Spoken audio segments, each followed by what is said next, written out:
कहते हैं जिंदगी कभी कभी इतनी बड़ी परीक्षा लेती है जिसकी तैयारी किसी किताब में नहीं मिलती।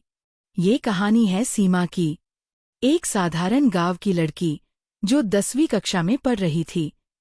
सपनों से भरी आंखें और मासूम मुस्कान, लेकिन उसे पता नहीं था कि किस्मत उसके सामने सबसे कठिन सवाल रखने वाली है।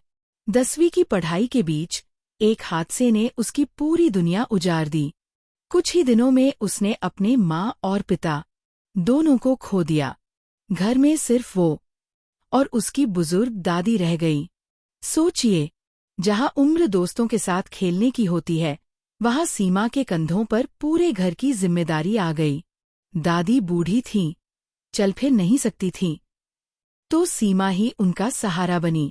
दिन में स्कूल, शाम को घर का काम और रात भर पढ़ाई। थक कर चूर हो जाती, लेकिन चेहरे पर आंसू नहीं, सिर्फ हिम्मत रहती।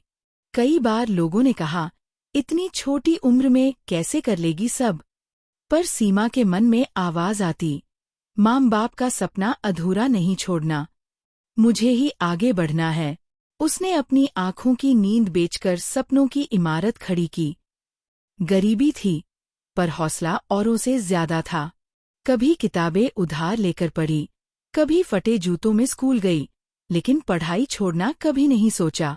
वक्त बीता, 10वीं पास की, 12वीं पास की, और फिर कॉलेज।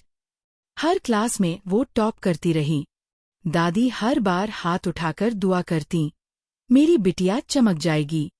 सीमा ने ठान लिया था, सिर्फ नौकरी नहीं, कुछ बड़ा करना है। उसने पीसीज की तैयारी शुरू की।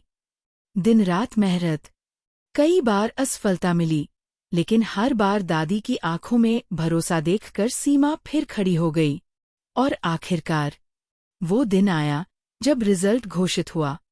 पूरे गांव में ढोल बजने लगे, लोग दौड़े दौड़े आए और कहा, अरे सीमा अब पीसीज जज बन गई है। दादी की आंखों से आंसू बहे, लेकिन वो आंसू दुख के नहीं, गर्व के थे। वो बच्ची जिसने 10वीं क्लास में अपने माँ बाप को खो दिया था, वही आज अपने जिले की पीसीज जज है। लोग उसे देखकर कहते हैं, अगर हिम्मत हो तो कोई हालात सपनों को रोक नहीं सकते। आज सीमा अपने गांव की हर बेटी के लिए प्रेरणा है और एक मिसाल भी।